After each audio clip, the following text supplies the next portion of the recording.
ഈ ഭൃഗുകച്ച് എന്ന് പറയുന്ന സ്ഥലം ഗുജറാത്തിലാണ്. അതാണ് ഷോർട്ടായിട്ട് ബറൂച്ച് എന്ന് ആയത്. അവിടെ യാഗം നടത്തി ഭഗവാൻ നാരായണൻ വാമന അവതാരം സ്വീകരിച്ചുകൊണ്ട് ചെല്ലുന്നത് ഈ പറയുന്ന ഭൃഗുകച്ചിലാണ്. ഭൃഗുകച്ചിൽ ചെന്ന ഭഗവാന് 3 അടി ഭൂമി ചോദിച്ചു. 3ാമത്തെ അടി അളക്കാൻ സ്ഥലമില്ലാതെയായി. തൻ്റെ ശിരസ് കാണിച്ചു കൊടുത്തു ഇന്ദ്രസേന്. അങ്ങനെ ആ കാണിച്ചു കൊടുത്ത ശിരസിൽ പാദം വെച്ച് അനുഗ്രഹിച്ചു. നമ്മൾ പറഞ്ഞു ചവിട്ടി താഴ്ത്തി എന്നാ പറയണേ അല്ലേ? എങ്ങോട്ട് വിട്ടുന്ന? പാതാളത്തിലേക്ക്. മഹാബലി എന്ന് പേര് കൊടുക്കുന്നത് തന്നെ ഭഗവാനാണ്. തൻ്റെ ഗുരു തനിക്കെല്ലാം നഷ്ടപ്പെടും ഈ ദാനം കൊടുത്താൽ എന്ന് പറഞ്ഞ് ബോധിപ്പിച്ചിട്ടും പറഞ്ഞ വാക്കിനെ സത്യമാക്കാൻ വേണ്ടിയിട്ട് തനിക്കെല്ലാം നഷ്ടപ്പെട്ടാലും പറഞ്ഞ വാക്കാണ് സത്യമാവേണ്ടത് എന്ന തീരുമാനമെടുത്തുകൊണ്ട് ദാനത്തെ ചെയ്യാൻ തയ്യാറായി. സർവസ്വവും നഷ്ടപ്പെട്ടിട്ടും യാതൊരുവിധമായ ഭാവവ്യത്യാസവും ഇല്ലാതെ നിന്നുകൊണ്ട് മഹത്തരമായ ദാനത്തെ വലിയ ചെയ്തുകൊണ്ട്, വലിയ ദാനം എന്നൊരർത്ഥം ത്യാഗം എന്നൊരർത്ഥം, ആ മഹത്തരമായ ത്യാഗത്തെ ചെയ്യാൻ തയ്യാറായതുകൊണ്ട് നീ മഹാബലി എന്നറിയപ്പെടട്ടെ എന്ന് ഭഗവാൻ അനുഗ്രഹിച്ചാണ്. കൊണ്ടിരുത്തിയത് പാതാളത്തിലല്ല, സുതലത്തിലാണ്. 14 ലോകങ്ങളിൽ വെച്ച് ഏറ്റവും ശ്രേഷ്ഠം എന്ന് കൽപ്പിച്ചിട്ടുള്ള സുതലത്തിലാണ് കൊണ്ട് ഇരുത്തിയത്. അപ്പോൾ അങ്ങനെ സുതലത്തിൽ കൊണ്ടിരുത്തിയ മഹാബലി കേരളത്തിൽ വന്ന് ജനങ്ങളെ കാണാൻ എന്താ കാരണം എന്ന് എനിക്കിതുവരെ പിടിയിട്ടില്ല. ഇനി നമ്മുടെ വേറൊരു ഇത് നോക്കൂ. ഈ കേരളം കണ്ടെത്തിയത് ആരാന്നാ പറയണേ? പരശുരാമൻ. പരശുരാമനാണോ ആദ്യം വന്നേ അതോ വാമനനാണോ ആദ്യം വന്നേ? വാമനൻ. വാമനൻ പറഞ്ഞു വിട്ട ആളെങ്ങനാ പരശുരാമൻ കണ്ടുപിടിച്ച കേരളം ഭരിക്കുന്നേ? മത്സ്യം, കൂർമ്മം, വരാഹം, നരസിംഹം, വാമനൻ, പരശുരാമൻ. ഇതാണല്ലോ നമ്മുടെ സങ്കല്പം.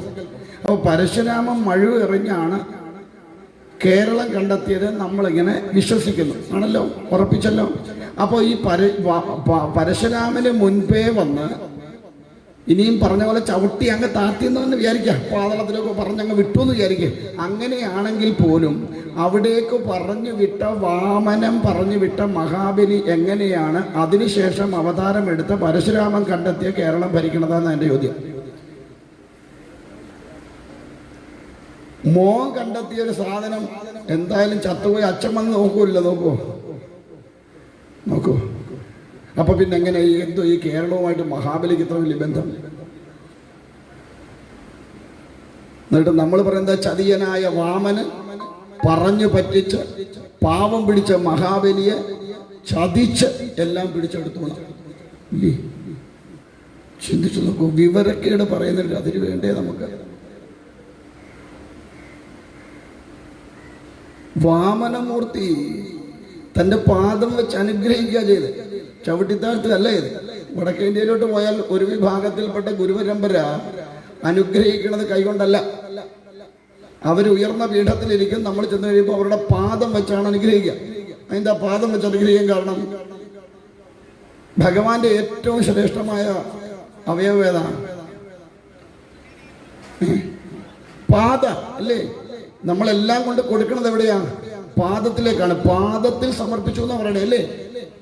ആ പാദം വെച്ച് അനുഗ്രഹിക്കുന്നത് കുഴപ്പമാണ്.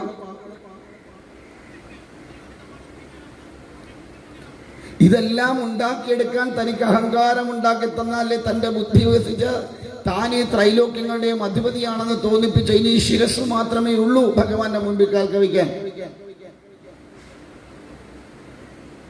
ബാക്കിയെല്ലാം നഷ്ടപ്പെട്ടു. തൻ്റേതെന്ന് അവകാശപ്പെട്ട സർവസ്വവും നഷ്ടപ്പെട്ടു. ഇനിയും 3ാമത്തെ അടി വയ്ക്കാനായിട്ട് കാണിച്ചു കൊടുക്കാൻ പറ്റേണ്ടത് തൻ്റെ തല മാത്രമേ ഉള്ളൂ. ഒരാളുടെ മുമ്പിൽ തല കുനിക്കുക അല്ലെങ്കിൽ ഒരാളുടെ മുമ്പിൽ നമസ്കരിക്കുക എന്ന് പറഞ്ഞാൽ അതിനർത്ഥം എന്താ? സർവവിധമായ അഹങ്കാരം നശിക്കുമ്പോൾ മാത്രമേ ഒരാളുടെ മുമ്പിൽ നമ്മൾ നമസ്കരിക്കൂ. ഇല്ലേ? ആണോ? അല്ലയോ? ഗുരുവിന്റെ മുമ്പിൽ ഭഗവാന്റെ മുമ്പിലൊക്കെ നമസ്കരിക്കുന്നത് എപ്പോഴാണ്? ഞാനൊന്നുമല്ല, ഞാൻ ഈ ശരീരമല്ല, എൻ്റേതായിട്ടൊന്നുമില്ല എന്ന ഒരു ബോധത്തിൽ നിന്നുകൊണ്ടാണ് ഒരാളെ നമസ്കരിക്കുന്നത്, അല്ലേ? നമ്മളെക്കാൾ മുകളിലുള്ള ഒരാളല്ലേ നമ്മൾ നമസ്കരിക്കുന്നേ, ആണോ? അപ്പോ അവിടെ മഹാബലിയേക്കാൾ ഉയർന്നു നിൽക്കുന്നത് ഭഗവാനാണ് എന്നുള്ള ബോധം ആർക്കുണ്ടായി? മഹാബലിക്കുണ്ടായി, അല്ലെ ഇന്ദ്രസേനുണ്ടായി. അതുകൊണ്ട് തന്റെ കിരീടം ഒരു താഴെ വെച്ചിട്ട് ഭഗവാന്റെ പാദത്തിലേക്ക് തന്നെ സമർപ്പിച്ചു. ആത്മനിവേദനം. അത് ചെയ്തപ്പോ ഭഗവാന്റെ തന്റെ തൃപ്പാദം വെച്ചിട്ട് അനുഗ്രഹിച്ചു. എന്നിട്ട് സുതലത്തിൽ കൊണ്ടിരുത്തിയിട്ട് പറഞ്ഞു, എന്താണ്, നീ തൽക്കാലം ഇവിടെ ഇരിക്കുക. ഈ മന്വന്തരത്തിൽ ഇന്ദ്രനാവാനുള്ള അവകാശം നിനക്ക് ഇല്ല. അടുത്ത മന്വന്തരത്തിലെ ഇന്ദ്രനാണ് നീ. അതുവരെ എന്ത് ചെയ്യണം? ഈ സുതലത്തിൽ ഇരിക്കണം. എന്നിട്ടോ ഭഗവാൻ അവിടെ കാവൽ നിൽക്കുകയാണ്. അപ്പൊ പിന്നെ എങ്ങനെയാ ചവിട്ടി താത്തണേ? ചിന്തിക്കണ്ടേ? പിന്നെ ഈശ്വര അതിനോട് നമുക്കുള്ളവരോട് നമുക്കിതിനെ കുറിച്ചൊന്നും ഒരു ഐഡിയ ഇല്ലാത്തതുകൊണ്ട് ആരെന്തു പറഞ്ഞാലും നമ്മളെന്ന് വിശ്വസിക്കും. അത് പലർക്കും അറിയാമായിരുന്നു. നമ്മൾ വിഡ്ഢികളാണ്, നമ്മൾ നമ്മുടെ പുരാണങ്ങൾ പഠിച്ചിട്ടില്ല, നമ്മൾ ശാസ്ത്രങ്ങളൊന്നും പഠിച്ചിട്ടില്ല എന്ന് അറിയാവുന്നവരെന്ത് ചെയ്തു? മുൻകൂട്ടി എറിഞ്ഞു. നമ്മുടെ ധർമ്മ അവതാരങ്ങളൊക്കെ അധർമ്മം പ്രവർത്തിക്കുന്നവരാണ് എന്ന് നമ്മെ പറഞ്ഞു പഠിപ്പിച്ചു വെച്ചു. പരീക്ഷയ്ക്ക് ഈ ചോദ്യം ചോദിച്ചു, സുതലം എഴുതി വെച്ചാൽ മാർക്ക് കിട്ടത്തില്ല, പാതാളം തന്നെ എഴുതിയാലേ മാർക്ക് കിട്ടും. അല്ല, മാർക്ക് കിട്ടില്ല. ധർമ്മത്തിന് വേണ്ടി അവതരിച്ചവനാണ് വാമനൻ. പിന്നെന്താ നമ്മുടെ ഒരു സങ്കല്പം? ഓണമാണ്, അല്ലേ? ഓണത്തിന് പൂക്കളം ഇടാറുണ്ടായിരുന്നില്ലേ പണ്ട്? ഉണ്ടോ? അതിന്റെ മധ്യഭാഗത്തൊരു സാധനം ഉണ്ടാക്കി വെക്കുമല്ലോ. അത് ആരുടെ സങ്കല്പത്തിലാ?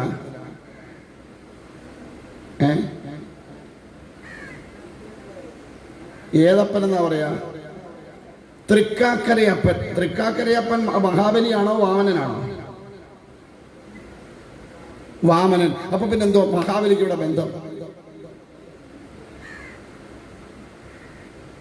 മഹാബലിക്ക് ഒറ്റ ബന്ധമേ ഉള്ളൂ. എന്താണ്? ഭഗവാന്റെ അവതാരത്തെ കുറിച്ച് കീർത്തിക്കുമ്പോ തന്റെ ഭക്തനെ കൂടെ സ്മരിക്കും. ഇപ്പൊ നമ്മൾ ഇന്നലെ നരസിംഹാവതാരം പറഞ്ഞപ്പോ ആരെ സ്മരിച്ചു? പ്രഹ്ലാദനെ സ്മരിച്ചു, ശരിയല്ലേ? അപ്പൊ ഭഗവാന്റെ അവതാരത്തെ കുറിച്ച് കീർത്തിക്കുമ്പോ അവിടെ അതിന് കാരണക്കാരനായിരിക്കുന്ന തന്റെ ഭക്തനെ കൂടെ സ്മരിക്കുന്നു. അത്ര മാത്രം പ്രാധാന്യമുള്ളൂ മഹാബലിക്ക്. ധർമ്മിഷ്ഠനായിരുന്നു, ശരിയാണ്. പക്ഷെ എന്തു പറ്റി? അഹങ്കാരമുള്ളിലുണ്ടായി. ഞാൻ ത്രൈലോക്യാധിപതിയാണെന്നുള്ള അഹങ്കാരം. അതുകൊണ്ടാണ് വാമനമൂർത്തി അവിടെ ചെല്ലുമ്പോൾ പറയണത്, എന്ത് വേണമെങ്കിലും ചോദിച്ചോളൂ, ഞാൻ തരാൻ തയ്യാറാണ്. ത്രൈലോക്യാധിപതിയായിരിക്കുന്ന ഇന്ദ്രസേനനാണ് പറയണത്. ഭഗവാൻ ഒരിക്കലും എന്ത് ചെയ്യില്ല? ഭക്തന്റെ അഹങ്കാരത്തെ വെച്ചു ഉറപ്പിക്കില്ല. അഹങ്കാരം ശമിച്ചില്ലെങ്കിൽ ഭഗവാനെ അറിയാൻ കഴിയില്ല. അതുകൊണ്ട് അഹങ്കാരത്തെ ഭഗവാൻ വെച്ചു ഉറപ്പിക്കില്ല.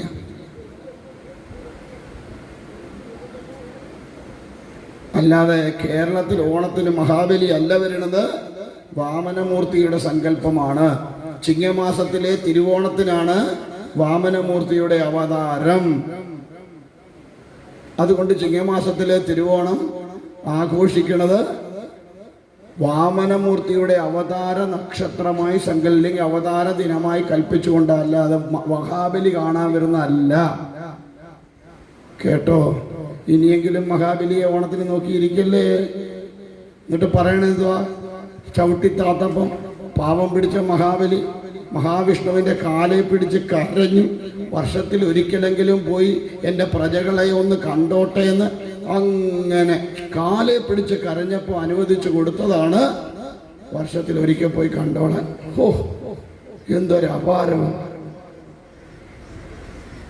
പിന്നെ നമ്മൾ അസുരന്മാരായതുകൊണ്ട് ഭഗവാൻ വരാൻ സാധ്യത കുറവാണ്.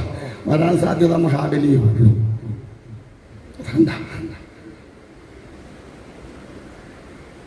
പിടികിട്ടുന്നുണ്ടോ? അതുകൊണ്ട് അടുത്ത ഓണത്തിനെങ്കിലും എന്ത് ചെയ്യുക? ആരെ സ്വീകരിക്കുക? വാമനമൂർത്തിയെ സ്വീകരിക്കാൻ തയ്യാറാകുക. അതോടൊപ്പം എന്ത് ചെയ്യുക? ഭക്തനായിരിക്കുന്ന മഹാബലിയെ സങ്കല്പം കൊടുക്കുക. അദ്ദേഹത്തെ സ്മരിക്കുന്നതിൽ ഒരു തെറ്റുമില്ല. സ്മരിക്കുക തന്നെ വേണം. ഭഗവാനെ ഓർക്കുമ്പോൾ ഭക്തനെ കൂടി സ്മരിക്കേണ്ടതാണ്. നമ്മളെക്കാളൊക്കെ എത്രയോ ഉന്നതമായ സ്ഥാനത്ത് നിൽക്കുന്ന ആളാണ് മഹാബലി. സാക്ഷാൽ നാരായണനാണ് മുൻപിൽ വന്നിരിക്കുന്നത്. തനിക്ക് എല്ലാം നഷ്ടപ്പെടുന്ന അറിഞ്ഞിട്ട് കൊടുത്തില്ലേ? നമ്മളാണെ കൊടുക്കുവോ? തനിക്കെല്ലാം നഷ്ടപ്പെടുന്ന ബുദ്ധിയായി നമ്മൾ ആർക്കെങ്കിലും എന്തെങ്കിലും കൊടുക്കുവോ? ഇല്ല. പക്ഷെ അവിടെ എല്ലാ ത്രൈലോക്യങ്ങളുടെ അധിപതിയായിട്ടിരുന്ന ആളാണ്. എല്ലാം എടുത്ത് ഭഗവാന്റെ മുമ്പിലോട്ട് വെച്ചു. തന്നെ പോലും ഭഗവാന്റെ പാദങ്ങളിലേക്ക് വെച്ചു. മനസ്സിലാവുന്നുണ്ടോ? അതുകൊണ്ട് ഇത്തരത്തിലുള്ള തെറ്റിദ്ധാരണകളൊക്കെ ഉള്ളിലുണ്ടെങ്കിൽ മാറ്റിക്കണം. ഇത്രയും ചിന്തിച്ചാൽ മതി. വാമനമൂർത്തി പറഞ്ഞു വിട്ട ഒരാള് പരശുരാമൻ കണ്ടെത്തി എന്ന് പറയുന്ന കേരളം എങ്ങനെ ഭരിക്കും? അത്രമാത്രം ചിന്തിച്ചാൽ. ഞാൻ പറഞ്ഞത് ശരിയാണോ? വല്ല യുക്തി ഉണ്ടോ അതിനകത്ത്? ഒന്ന് ആലോചിച്ച് നോക്ക്.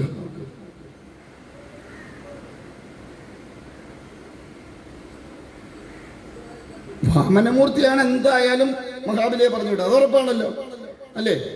അതിനുശേഷം വന്ന പരശുരാമനല്ലേ കേരളം കണ്ടെത്തിയേ എന്നല്ലേ നമ്മൾ പറയണേ? പരശുരാമൻ മഴുവെറിഞ്ഞ് കടല് കരയായി എടുത്തതാണ് കേരളം. അതല്ലേ നമ്മൾ പറയുന്ന സങ്കല്പം? ആന്നോ?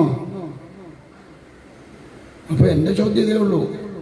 വാമനമൂർത്തി പറഞ്ഞു വിട്ടിയ ഒരാള് എങ്ങനെയാണ് അതിനുശേഷം അവതാരം എടുത്ത പരശുരാമൻ കണ്ടുപിടിച്ച കേരളം ഭരിക്കണമെന്ന് എന്റെ ചോദ്യം ഉള്ളൂ. എനിക്കൊരു ഉത്തരം തന്നാൽ മതി.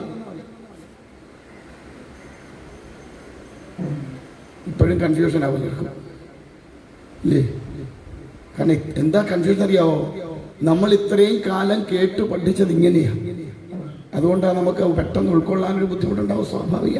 ഒന്ന് ചിന്തിക്കുക, ശരിക്കൊന്ന് ചിന്തിക്കുക. ഞാൻ ഈ പറഞ്ഞത് ശരിയാണോ? അപ്പൊ അതുകൊണ്ട് ആ ഒരു രീതിയിൽ ഭഗവാൻ അധർമ്മം ചെയ്തു എന്ന് ചിന്തിക്കരുത്. അവിടെ എന്താ അങ്ങനെ ചെയ്യാനുള്ള കാര്യം എന്താന്ന് ചോദിച്ചാൽ, ആ മന്വന്തരത്തില് ഇന്ദ്രനായിട്ടിരിക്കാൻ യാതൊരുവിധ അവകാശവും ആർക്കുണ്ടായിരുന്നില്ല? മഹാബലിക്ക് ഉണ്ടായിരുന്നില്ല. ഇപ്പൊ ഉദാഹരണം പറഞ്ഞാല്, ഇപ്പൊ കഴിഞ്ഞ വർഷം വന്ന ആചാര്യനും ഇപ്പൊ ഇവിടെ വന്ന് ചാടിക്കയറിയിരിക്കുക. ഞാൻ ആചാര്യൻ എന്ന് പറഞ്ഞിരിക്കുക. ഇരിക്കാൻ പറ്റുമോ? പറ്റുമോ? എന്താ? ഈ വർഷത്തെ ആചാര്യനായി കൽപ്പിച്ചത് ഈ ഉള്ളവനെ അല്ലേ? ഇപ്പൊ വേറെ ആർക്ക് ചാടിക്കയറി ഇരിക്കാൻ പറ്റുമോ? ഇത്രയും ചിന്തിച്ചായി. അപ്പൊ ഓരോരുത്തർക്കും ഓരോ സമയമുണ്ട് ഓരോരോ ഇടങ്ങളില് ഇരിക്കാൻ. ആ സമയത്തല്ലാതെ കയറിയിരുന്നാൽ അത് അതിക്രമമാണ്. ആ അതിക്രമത്തെ ഭഗവാൻ ചെയ്തില്ല, അനുവദിച്ചില്ല. എത്ര ശക്തനായാലും ഒരിക്കലെല്ലാം നഷ്ടപ്പെടുത്തേണ്ടി ഒരു അതുകൂടെ പഠിച്ചോണായിക്കോളെ. എന്തെല്ലാം ഉണ്ടെന്ന് പറഞ്ഞാലും ഒരിക്കല് എല്ലാം കൈവിട്ടു പോകും. അങ്ങനെ ഒരു കാലം വരും. ധനമായാലും ബന്ധുക്കളായാലും അധികാരമായാലും എന്തായാലും ഒരിക്കലതെല്ലാം നഷ്ടപ്പെടുന്ന ഒരവസ്ഥ ഉണ്ടാവും. അപ്പം അതുകൊണ്ട് അത് മനസ്സിലാക്കിയിരിക്കുക. പിന്നെ അവിടെ നിന്ന് നവമസ്കന്ധത്തിലേക്ക് അങ്ങ് കയറുകയാണ്. അവിടെയാണ് അംബരീഷ ചരിതം എന്ന കഥ പറയണത്. ഏകാദശി വ്രതം കൊണ്ട് ഭഗവാന്റെ സുദർശനം പോലും തൻ്റേതാക്കി മാറ്റിയ അംബരീഷൻ, നാഭാഗന്റെ പുത്രനായ അംബരീഷൻ ഏകാദശി വ്രതം അനുഷ്ഠിച്ചിരുന്നു എന്നാണ്. 100 ഏകാദശി വേണ്ട വണ്ണം എടുത്താൽ ഇന്ദ്രനായിട്ട് മാറുന്നതാണ് നാരായണ. 99 ഏകാദശി വേണ്ടവണ്ണം എടുത്തു. 100ാമത്തേത് എടുക്കാൻ തുടങ്ങിയപ്പോൾ ഇന്ദ്രനൊരു സംശയം, തൻ്റെ സ്ഥാനം പോകുമോ എന്നൊരു സംശയം വന്നു. അതുകൊണ്ട് ദുർവാസാവിനെ പറഞ്ഞു വിട്ടു. ആരുടത്തേക്ക്? അംബരീഷ മഹാരാജാവിൻ്റെ അരികിലേക്ക്. ഇതിനാ ഏകാദശി വ്രതം എങ്ങനെങ്കിലും മുടക്കിക്കണം. ഇന്ദ്രന് അങ്ങനെ ഒരു കുഴപ്പമുണ്ട്. ആരെങ്കിലും സ്വസ്ഥമായിട്ടൊന്ന് നാമം ചോദിക്കുന്ന കണ്ടാലും ഒരു തപസ് ചെയ്യുന്ന കണ്ടാലും ഉടനെ പുള്ളിക്ക് പേടിയാ, എൻ്റെ സ്ഥാനം പോവോ, എൻ്റെ സ്ഥാനം പോവോ എന്നാ. ചിലക്ക് അങ്ങനെ ഈ കസാര എന്ന് പറഞ്ഞാൽ വലിയ ഒരു അവിടെ കയറി ഇരുന്നെങ്കിലേ അവർക്ക് സ്വസ്ഥത ഉണ്ടാവുള്ളൂ.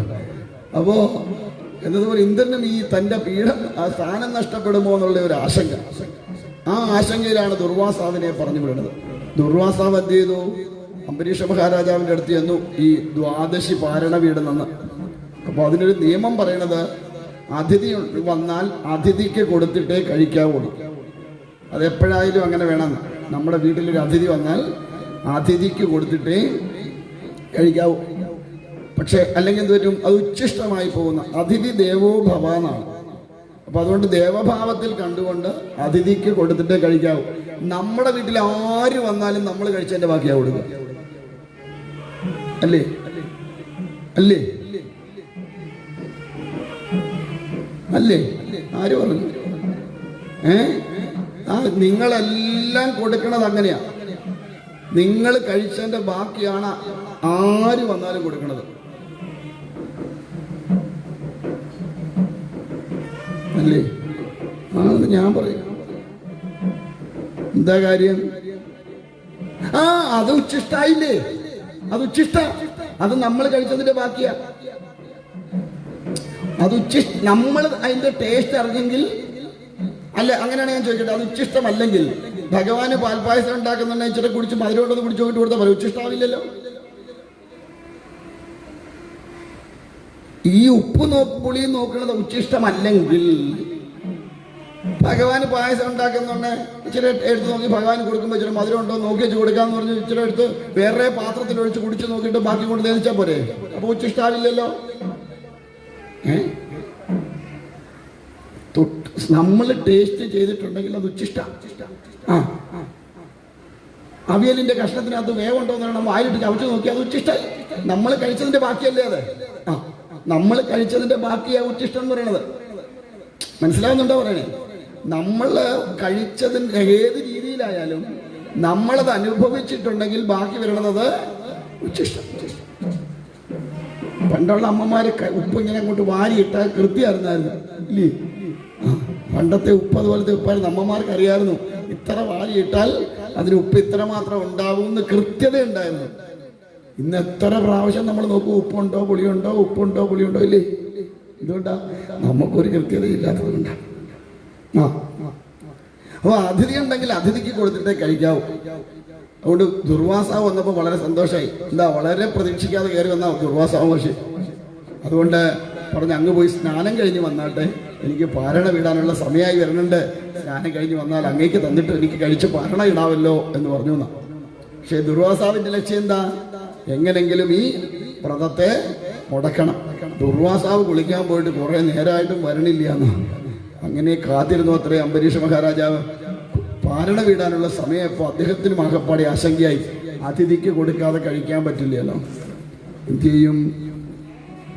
അപ്പോൾ അവിടെ ഇരുന്ന് ശ്രേഷ്ഠന്മാരായിട്ടുള്ള ആൾക്കാരോട് ചോദിച്ചു, എന്താണ് ഇതിനൊരു പരിഹാരം? എന്ത് ചെയ്ത് പാരണ വീടാൻ പറ്റും? ആ മുഹൂർത്തത്തിന് പാരണ വീടിയിൽ എന്ത് പറ്റും? ആ വ്രതം മുടങ്ങും.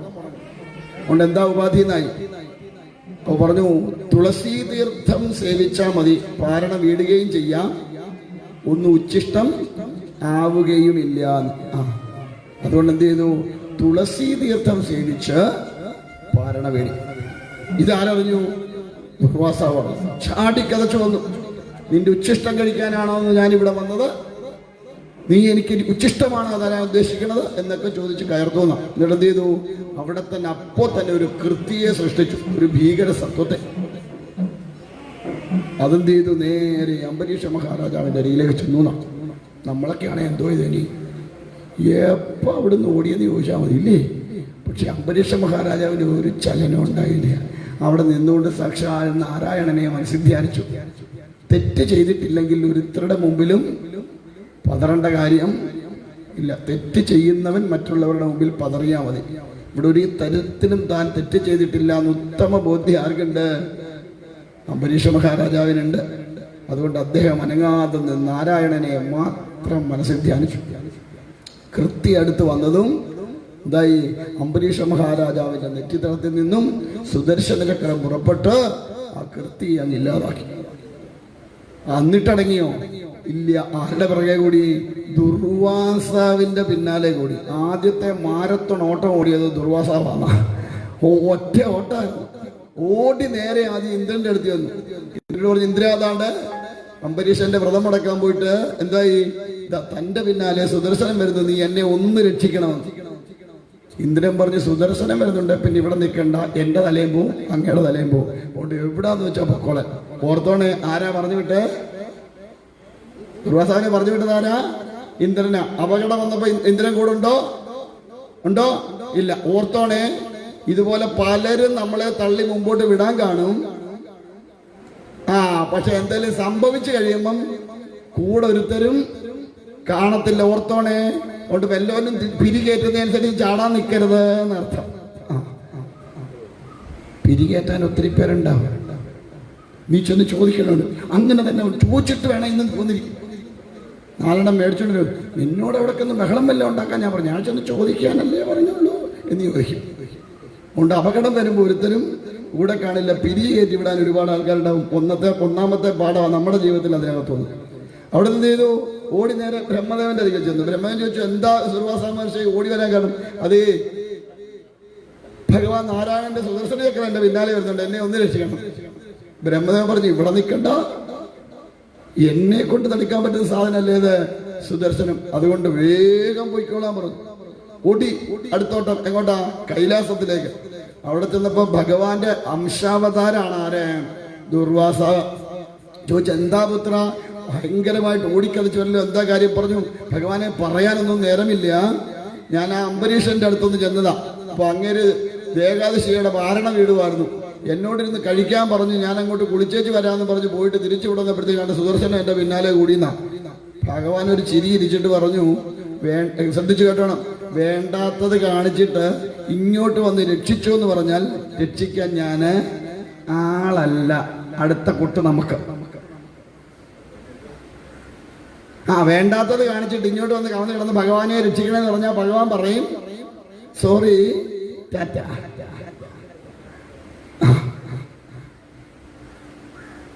എന്നിട്ട് ഭഗവാനെ കുറ്റം പറഞ്ഞിട്ട് വല്ല കാര്യമുണ്ടോ? എന്നിട്ടും ഭഗവാൻ എന്നെ രക്ഷിച്ചില്ല എന്ന് പറഞ്ഞിട്ട് കാര്യമുണ്ടോ?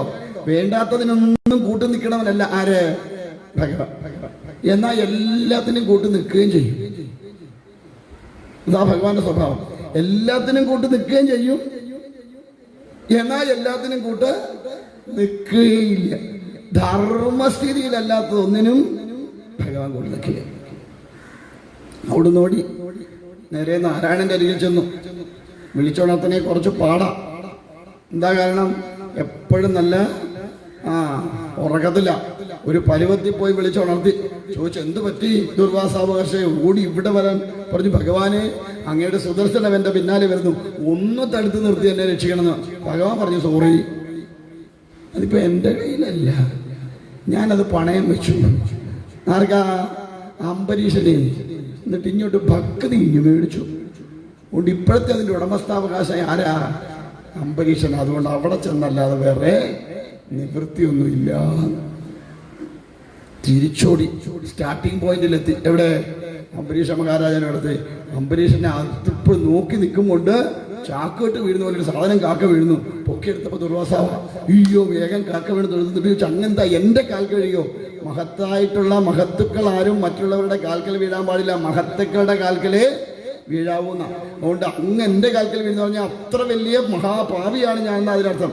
അതുകൊണ്ട് അത് ചെയ്യാൻ പാടില്ല, ഞാൻ എന്താണ് ചെയ്യേണ്ടതെന്ന് ചോദിച്ചു. പറഞ്ഞു, അംബരീഷ, ആ പിന്നാലെ വരണുണ്ട് സുദർശനം, ഒന്ന് തടഞ്ഞു നിർത്തി തരണം.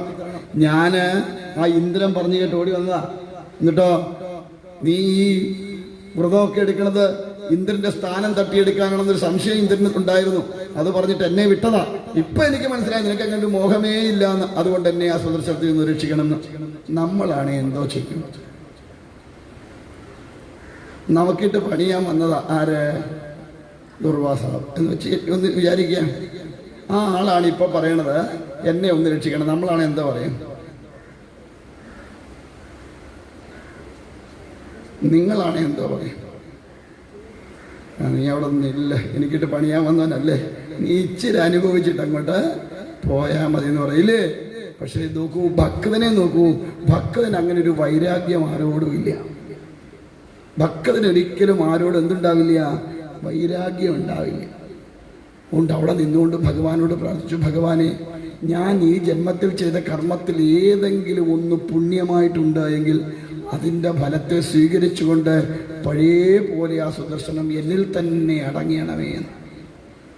നോക്കൂ എത്ര വലിയ ഇതാണെന്ന്. എത്ര വലിയ ശത്രുവാണെങ്കിലും തൻ്റെ മുൻപിൽ വന്ന് കേണപേക്ഷിച്ചാൽ ഒരിക്കലും എന്ത് ചെയ്യരുത്? പിന്നവനെ ദ്രോഹിക്കാൻ പാടില്ല. കൂടെ കൂട്ടണമെന്നില്ല, പക്ഷെ ദ്രോഹിക്കാൻ പാടില്ല. അല്ലേ തന്നെ ആരെയും ദ്രോഹിക്കാൻ പാടില്ല. നമ്മൾ ആരെയൊക്കെ ദ്രോഹിച്ചിട്ടുണ്ടല്ലേ? ഉണ്ടോ ഇല്ലയോ? ആലോചിച്ച് നോക്കിയേ. എത്ര പേർക്ക് നമ്മൾ മനസ്സ് ചിന്ത കൊണ്ടോ വാക്കുകൊണ്ടോ നോട്ടം കൊണ്ടോ പ്രവൃത്തി കൊണ്ടോ ഒക്കെ നമ്മൾ എത്രയോ പേരെ ദ്രോഹിച്ചിട്ടുണ്ട്. ഉണ്ടായില്ലേ? അത് പാടില്ല എന്നാണ്. നോട്ടം കൊണ്ട് പോലും ഒരാൾക്കൊരു വേദന ഉണ്ടാക്കാൻ പാടില്ല എന്നാണ്. സ്നേഹത്തോടു കൂടിയുള്ള നോട്ടമേ ആവാരോഗ്യം. ഇങ്ങനെ നോക്കാൻ പാടില്ല. നമ്മളൊക്കെ നോക്കുന്നെങ്കിൽ അല്ലേ, അതുപോലും പാടില്ല എന്നാണ്. സ്നേഹമസൃണമായിരിക്കണം നമ്മുടെ ദൃഷ്ടി ഒരാളിൽ. അപ്പോഴാണ് അവർക്ക് വലിയ സങ്കടത്തിൽ ഇരിക്കുന്ന ഒരാളെ ചെന്നിട്ട് പോട്ടമക്കളെ സാരമില്ലാന്ന് ഒന്ന് തടവി കൊടുക്കുമ്പോൾ അവർക്കൊരു സാന്ത്വനം ഉണ്ടാവില്ലേ? ഇങ്ങോട്ട് എന്ന് വെച്ചോ, നിനക്ക് ഇങ്ങനെ തന്നെ പറഞ്ഞോടാ, നീ ഇങ്ങനെ അനുഭവിക്കണ്ടോനാ എന്ന് പറഞ്ഞാലോ അവിടെയാണ്. അപ്പോൾ ഒരിക്കലും നമുക്ക് എന്തുണ്ടാവാൻ പാടില്ല, ഒരു വൈരാഗ്യ ബുദ്ധി ആരോട്. നമ്മളെ ചതിക്കാനോ നമ്മളെ പറ്റിക്കാനോ അല്ലെങ്കിൽ നമ്മളോട് ശത്രുതാഭാവമുള്ളവരാണെങ്കിൽ പോലും അവരോട് കൂട്ടുകൂടണമെന്നില്ല. പക്ഷെ അവർക്ക് ദ്രോഹം വരാൻ വേണ്ടി പ്രാർത്ഥിക്കാൻ പാടില്ല. നമ്മുടെ ശത്രു ആയിക്കോട്ടെ, നമ്മളോട് ശത്രുത ഉള്ള ആളായിക്കോട്ടെ, പക്ഷെ ഒരിക്കലും അവൻ നശിച്ചു പോകണം, അല്ലെ അവൻ ഇങ്ങനെ വരണം എന്നൊരിക്കലും പ്രാർത്ഥിക്കാൻ പാടില്ല. അവനോട് കൂട്ടും കൂടേണ്ട, അവൻ്റെ അടുത്ത് പോവേ വേണ്ട. പക്ഷെ അവന് ദ്രോഹം വരണമെന്നൊരിക്കലും മനസ്സുകൊണ്ട് പോലും പ്രാർത്ഥിക്കണം, ചിന്തിക്കുക പോലും ചെയ്യും. കാരണം അവനും ഈശ്വര അവൻ്റെ ബുദ്ധിമോശം കൊണ്ട് അവൻ എന്നോട് ശത്രുത വെച്ച് പുലർത്തുന്നു, ആയിക്കോട്ടെ, അവനൊരിക്കലും ദോഷം വരരുത് എന്ന് പ്രാർത്ഥിക്കുക. അവനും നന്മയോടുകൂടി ഇരിക്കണം. ഈ ഉള്ളവൻ എപ്പോഴും പറയും, അയൽവക്കക്കാരെപ്പോഴും നല്ല നിലയിൽ ജീവിക്കണം. അയൽവക്കക്കാർ നമ്മളെക്കാൾ നല്ല നിലയിൽ ജീവിക്കണം. എന്തുകൊണ്ടാ? അന്ന് കടം ചോദിക്കില്ലല്ലോ, അത്രയെങ്കിലും ആശ്വാസമായില്ലേ? ഇല്ലേ? അവർ നമ്മളെക്കാൾ താന്നു കിടന്നാൽ എപ്പോഴും നമുക്ക് ശല്യമായിരിക്കും. അത് രാമോ ഇത് രാമോ ചോദിച്ചു വരില്ലേ? ഇതാകുമ്പോൾ അവർ നന്നായി കിടന്നാലോ നമ്മളോട് കടം ചോദിക്കില്ല. തന്നെയല്ല, നമുക്ക് എന്ന് 100 രൂപ കടം ചോദിക്കാമല്ലോ, കിട്ടത്തില്ലേലും പറ്റില്ലേ? ഇല്ലേ? അതുകൊണ്ട് എപ്പോഴും അയൽവക്കക്കാരൻ നന്നായി കിടക്കാൻ പ്രാർത്ഥിക്കുക. അതുകൊണ്ടാണ് നമ്മുടെ ഗുരുക്കന്മാരെ പ്രവർത്തിച്ച ലോക സമസ്ത സുഖിനോ ഭവന്തു. ആ ലോകത്തിന് മുഴുവൻ നന്മയുണ്ടാകുമ്പോൾ അതിലാരും പെടും? ഞാനും പെടും. അപ്പൊ എനിക്കും സുഖം ഉണ്ടാവും. അപ്പൊ അങ്ങനെ അംബരീഷ മഹാരാജാവിൽ എന്ത് ചെയ്തു? തൻ്റെ ആ ചെയ്ത കർമ്മത്തിന്റെ പുണ്യാംശത്തെ നൽകിയിട്ടാണെങ്കിൽ പോലും ആ സുദർശനത്തെ തന്നിലേക്ക് തന്നെ തിരിച്ചടക്കി. അങ്ങനെ ദുർവാസാവ് അവിടുന്ന് പോയി എന്നാണ്. അങ്ങനെ പാരണ വീടുകയും ചെയ്തു. 100 ഏകാദശിയുടെ പുണ്യം അംബരീഷ മഹാരാജാവ് നേടുകയും ചെയ്തു. ഇവിടെ സുദർശനം എന്ന് പറയുന്നത് ഒരു ചക്രത്തെ ഉദ്ദേശിച്ചല്ല, പിന്നെയോ സുദർശനം എന്നാണ്. സമ്യക്കായിട്ടുള്ള വീക്ഷണം, ശരിയായ കാഴ്ചപ്പാട്, നന്മ തിന്മകളെ തിരിച്ചറിയാനുള്ള ബോധം.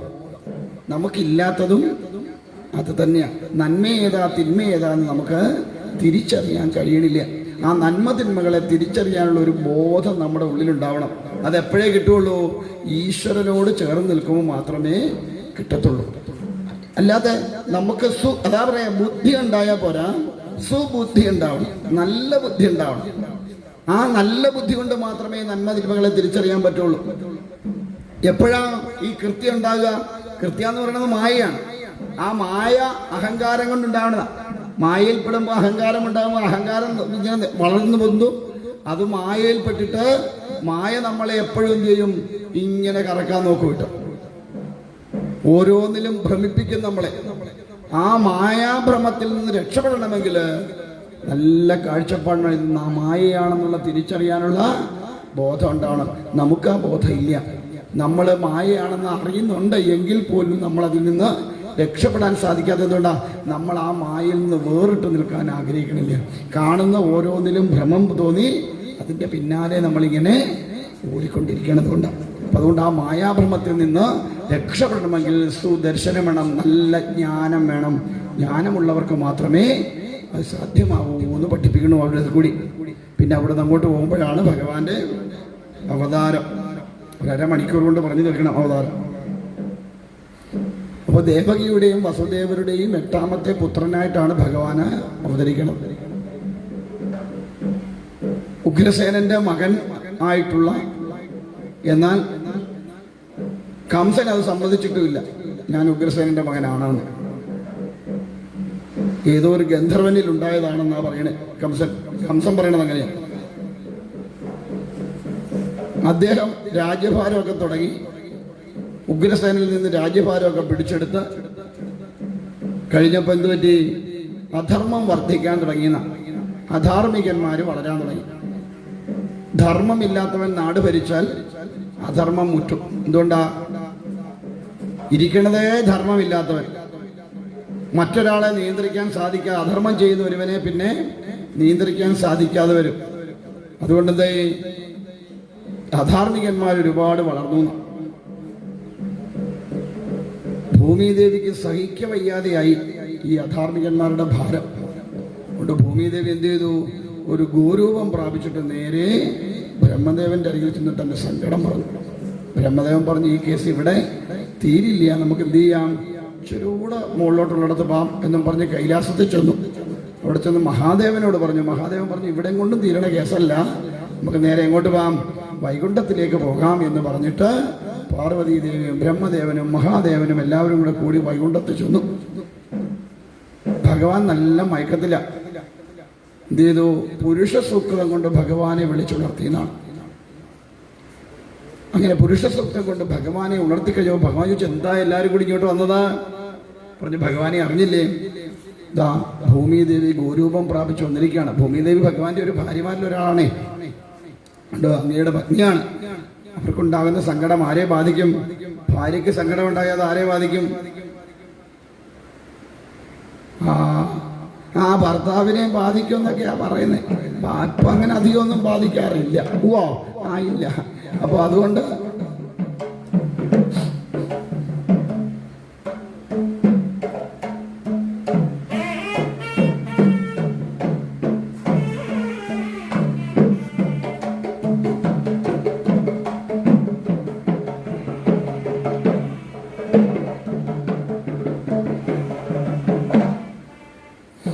അപ്പൊ അതുകൊണ്ട് എന്ത് ചെയ്തു? ഭൂമിദേവിയുടെ ആ സങ്കടത്തെ ഒന്ന് തീർത്തു കൊടുക്കണം എന്ന് പ്രാർത്ഥിച്ചു. ഭൂമിദേവി പറഞ്ഞു, ദുഷ്ടന്മാരെ കൊണ്ട് ഒരു നിവൃത്തിയില്ല എനിക്ക്, അതുകൊണ്ട് അങ്ങ് അതിനുവേണ്ടി ഒരു പരിഹാരം കണ്ടെത്തി തരണം.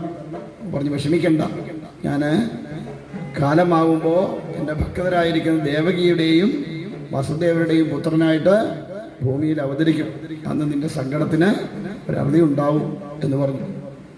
എന്നിട്ട് എന്ത് ചെയ്തു? സാക്ഷാൽ യോഗമായി ആയിരിക്കുന്ന ഭഗവതിയെ വിളിച്ചു. പറഞ്ഞതാ, നമുക്ക് ഇങ്ങനൊന്ന് പോകേണ്ട ഒരു ആവശ്യമുണ്ട്, എന്ത് വേണം, എൻ്റെ കൂടെ നിന്ന് വേണ്ടതായ കാര്യങ്ങളൊക്കെ ചെയ്യണം എന്നൊക്കെ പറഞ്ഞ് ഭഗവതി എന്തിയും കൂട്ടുപിടിച്ചു. അങ്ങനെ ഭഗവാന് ദേവകീ ദേവിയുടെ ഉദരത്തിൽ പിറക്കാൻ വേണ്ടതായ തയ്യാറെടുപ്പുകളൊക്കെ നേരത്തെയൊക്കെ നടത്തി. അപ്പോൾ എന്ത് ചെയ്തു? ഈ ദേവസ്ത്രീകളെയൊക്കെ ഗോപികമാരായിട്ട് ബ്രഹ്മദേവൻ പറഞ്ഞു, പോയി അവിടെ ചെന്നിട്ട് ഗോപസ്ത്രീകളായിട്ട് പിറക്കണം, ദേവന്മാരൊക്കെ ഗോപന്മാരായിട്ട് പോകണം എന്നൊക്കെ പറഞ്ഞ് അവരെല്ലാം ഭഗവാൻ വരുമ്പോഴത്തേക്ക് വേണ്ട സംവിധാനങ്ങളെല്ലാം ഒരുക്കി റെഡിയാക്കി നിർത്തി. ഈ കംസന്റെ ഭരണത്തിൽ അത്യധികം ദുഃഖിതനായ ശൂരസേനന്റെ പുത്രനാണ് വസുദേവർ. വസുദേവർ ആലോചിച്ചു, ഈ കംസനെ യുദ്ധം ചെയ്തൊന്നും തോൽപ്പിക്കാൻ പറ്റില്ല. 10,000 ആനയുടെ ശക്തിയുണ്ട്. കുവലയാപീഠം എന്ന് പറയുന്ന ജരാസന്ധന്റെ ആനയെ മുട്ടുകുത്തിച്ചവന് ആര്? ഈ കംസൻ.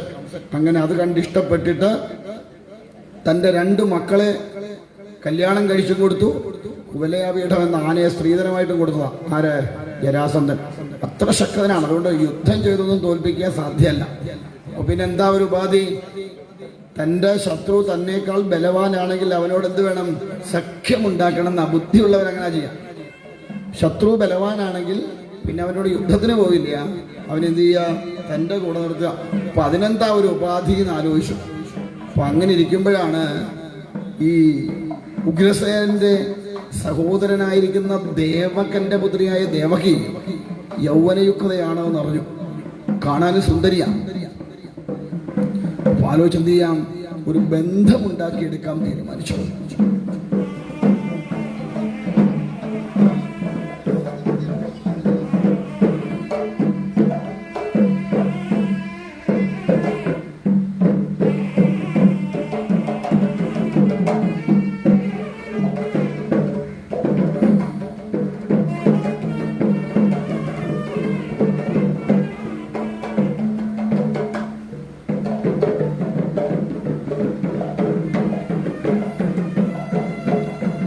നല്ലൊരു ബന്ധമുണ്ടാവണമെങ്കിൽ എന്ത് വേണം? അതിന് തക്കതായ രീതിയിൽ വേണം ഉണ്ടാവാൻ. അപ്പോ പറ്റുന്നിടത്തോളം നല്ലൊരു ബന്ധം എങ്ങനെയുള്ള ബന്ധമാണ്? നല്ലൊരു ബന്ധം ഉറപ്പിക്കാൻ എന്താ ഉപാധി? അവിടുത്തെ പെണ്ണിനെ ഇവിടുത്തെ ചെറുക്കൻ കെട്ടുക, അല്ലേ? അല്ലേ? ഇങ്ങനെ ഏറ്റവും നല്ലൊരു ബന്ധം. ഒരു കല്യാണം എന്ന് പറയുമ്പോൾ ഏതെല്ലാം തരത്തിൽ ബന്ധം ഉണ്ടാവും?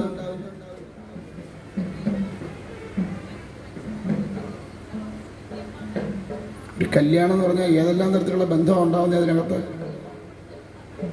രണ്ട് കുടുംബങ്ങൾ തമ്മിലൊരു ബന്ധം ഉണ്ടാവും, ഇല്ലേ?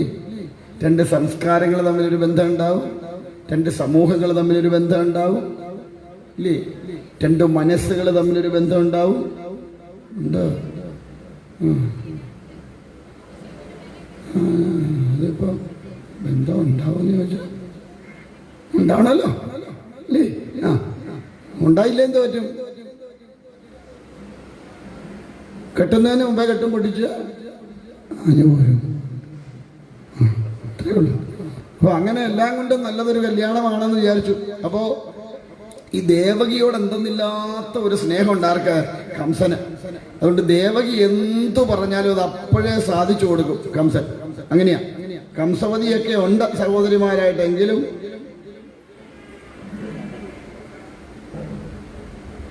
അപ്പൊ കംസൻ ദേവകി പറയുന്ന എന്തും സാധിച്ചു കൊടുക്കും. അങ്ങനെ ഒരു സ്വഭാവമുണ്ട് കംസന്. എന്തെന്നില്ലാത്തൊരു സ്നേഹ. അപ്പോ ഈ വസുദേവരെ വന്ന് വിവാഹമൊക്കെ ആലോചിച്ചപ്പോ കംസന് സന്തോഷമായി. ചെറുക്കനെ കുറിച്ച് വലുതായിട്ടൊന്നും അന്വേഷിക്കണം, കാരണം നല്ല ചെറുക്കന്. എന്താ അതിലൊരു പ്രധാന സവിശേഷത? സംസാരിക്കാൻ തുടങ്ങിയിട്ട് ഇന്ന് വരെ കള്ളം പറഞ്ഞിട്ടില്ല. നമ്മളാണെ കൂടുതലും വാ പിടിക്കുന്നത് എന്തിനു വേണ്ടിയിട്ടാ?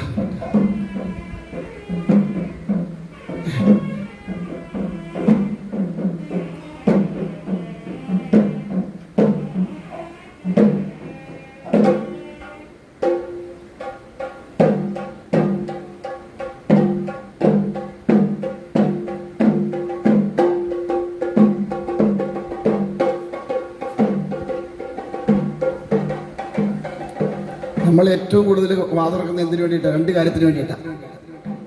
ഒന്നെന്തിനാ? അമ്മയ്ക്ക് മനസ്സിലായി, ഒന്ന് വല്ലതും കഴിക്കാൻ, ഒന്നോ കള്ളം പറയാൻ, അല്ലേ? ഈ രണ്ട് കാര്യത്തിന് നമ്മൾ കൂടുതലും വിളിക്കുക.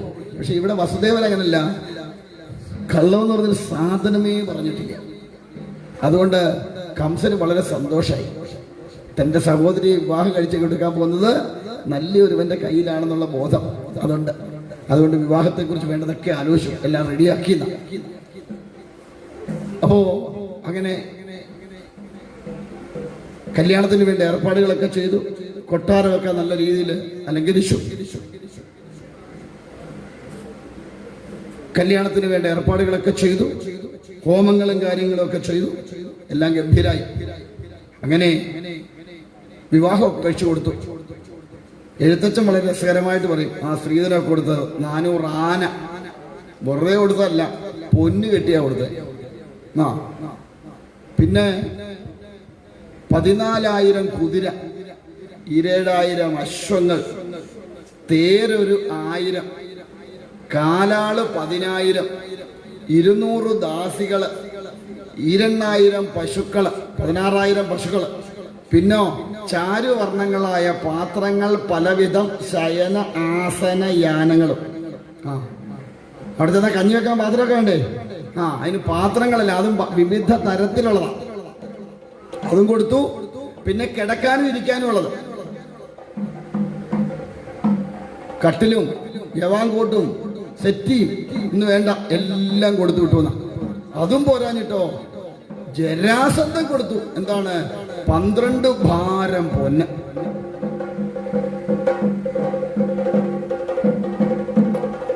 എന്റെ അറിവിൽ ഒരു ഭാരം എന്ന് പറയുന്നത് ഏതാണ്ട് 16 കിലോയാണ്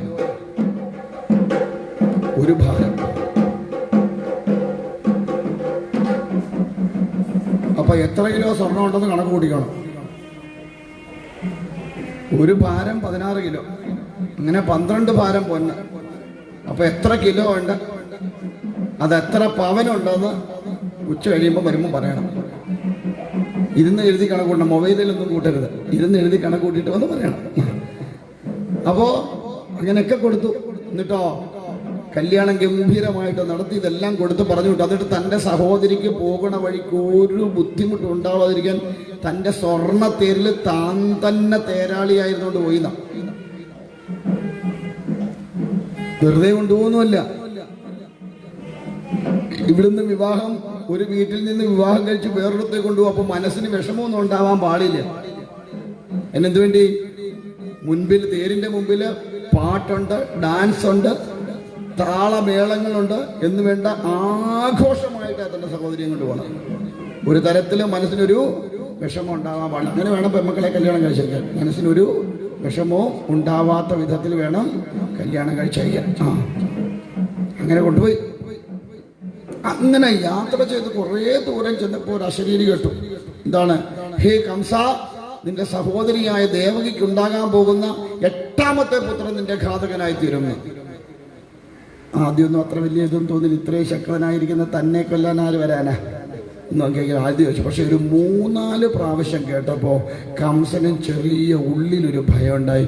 ഇനി അങ്ങനെ എങ്ങാനും സംഭവിച്ചാലോ?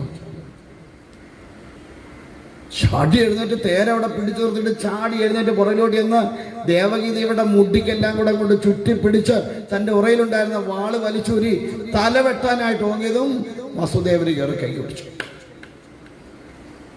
എന്നിട്ട് പറഞ്ഞു, കംസ, ഇത് ചെയ്യാൻ പാടില്ല. സ്ത്രീകളെ വധിക്കുക എന്നത് പുരുഷന്മാർക്ക് ചേർന്നതല്ല. സ്ത്രീകളെ ഉപദ്രവിക്കാൻ പാടില്ല എന്നാണ്. വാഴനാര് കൊണ്ടുപോലും ഒരു സ്ത്രീയെ തല്ലാൻ പാടില്ല. വാഴനാരിന് എന്നാ കനമുണ്ട്? അതുകൊണ്ട് പോലും ഒരു സ്ത്രീയുടെ മേൽ അടിക്കാൻ പാടില്ല എന്ന്. പിന്നെ ചിലരുണ്ട് കേട്ടോ, എന്തെന്ന് ഇനി തന്നേരം മേടിച്ചിട്ട് ഞാൻ പോയി കിടന്നുറങ്ങിക്കോളാന്ന് പറയുന്ന ചില ആൾക്കാരുണ്ട്. എത്ര വേണ്ടാന്ന് വെച്ചാലും കിട്ടിയാലേ പോയി കിടന്നുറങ്ങുന്നു. എന്നാലും പാടില്ല എന്നാണ്. ചെയ്യാൻ പാടില്ല. സ്ത്രീകളെ ഉപദ്രവിക്കുന്നത് പുരുഷനല്ല എന്ന്. പിന്നെയോ, പുരുഷന്റെ കൂട്ടത്തിലും കൂട്ടാൻ പറ്റൂല, സ്ത്രീയുടെ കൂട്ടത്തിലും കൂട്ടാൻ പറ്റൂല സ്ത്രീയെ ഉപദ്രവിക്കുന്ന പുരുഷൻ.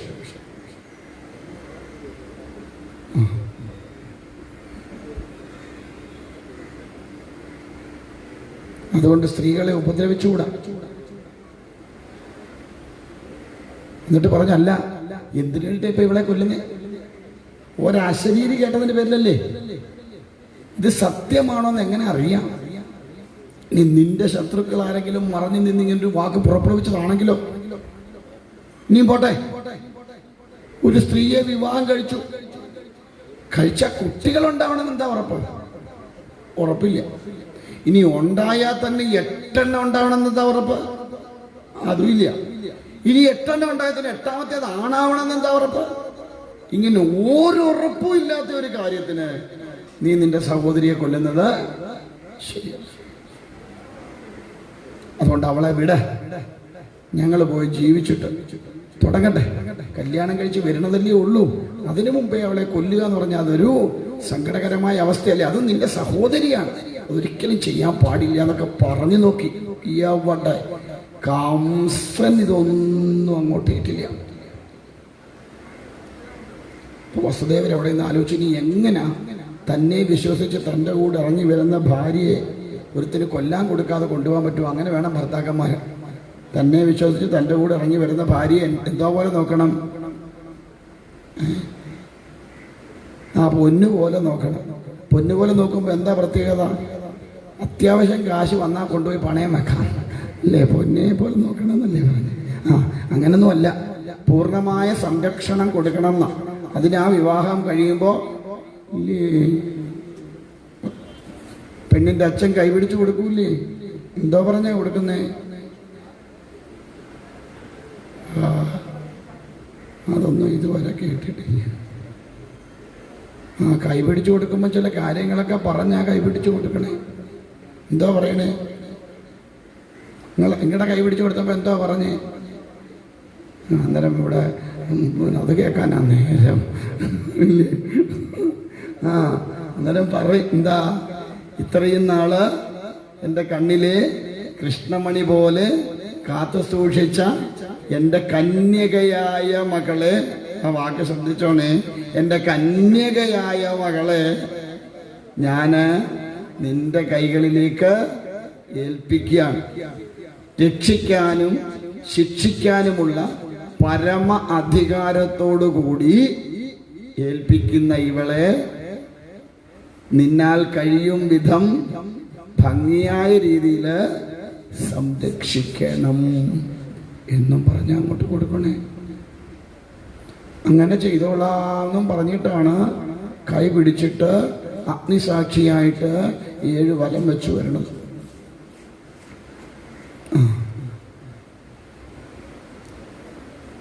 താലി കെട്ടുമ്പോൾ ചെറുക്കം പറയും, ഹേ സുഭഗേ, നിന്റെ കണ്ഠത്തിലേക്ക്, എവിടേക്കാ? കണ്ഠത്തിലല്ല, കണ്ഠത്തിലേക്ക് ഈ മംഗല്യ സൂത്രത്തെ ഞാൻ അണിയിക്കുകയാണ്. എന്തിനു വേണ്ടി? എൻ്റെ ജീവിതത്തിലെ ഉയർച്ചയിലും താഴ്ചയിലും സുഖത്തിലും ദുഃഖത്തിലും താങ്ങും തണലുമായി എന്നോടൊപ്പം എന്നുവരെ ആയുസ്സുള്ളിടത്തോളം കാലം, നമ്മൾ തമ്മിൽ പിരിയുന്നത്, അതായത് ആയുസ്സുള്ളിടത്തോളം കാലം എന്നോടൊപ്പം ജീവിക്കാൻ വേണ്ടി ഈ മംഗല്യസൂത്രം അണിയിക്കുകയാണ്. വരാൻ തയ്യാറാണോ എന്ന് ചോദിക്കുമ്പോൾ ഇങ്ങനെ അങ്ങോട്ട് കാണിച്ചോട് ഓക്കേന്ന്. അത് കെട്ടിക്കഴിയുമ്പോൾ പിന്നെ അവൾ ഹോ എന്നാലും എൻ്റെ സ്വാമിയൊന്നും പറയേണ്ട ഒരു കുരുക്കായി, ഒരു വല്ലാത്ത കുരുക്കിലവൻ്റെ തലവെച്ച്. ഇപ്പൊ പിന്നെ ഞാൻ നോക്കിയപ്പോൾ ചില കാര്യങ്ങളൊക്കെ ഉണ്ട്, ഈ പറഞ്ഞ് കെട്ടിക്കൊണ്ട് പോകുന്നതിനകത്ത് ചില കാര്യങ്ങളുണ്ട്. തണലൊന്നും ആവാറില്ല, ചില സമയത്ത് താങ്ങാവാറുണ്ട്. അത് ചിലപ്പോ ഉണ്ട്. പരസ്പരം ഇപ്പൊ രണ്ടുപേരും താങ്ങും, അങ്ങോട്ടും ഇങ്ങോട്ടും.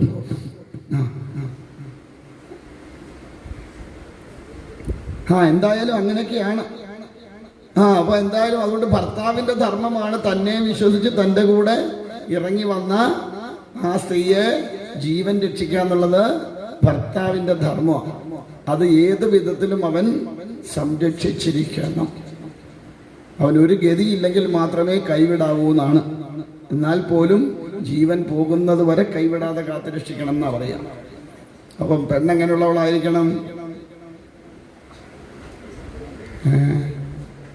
അതും പറയണ്ടേ?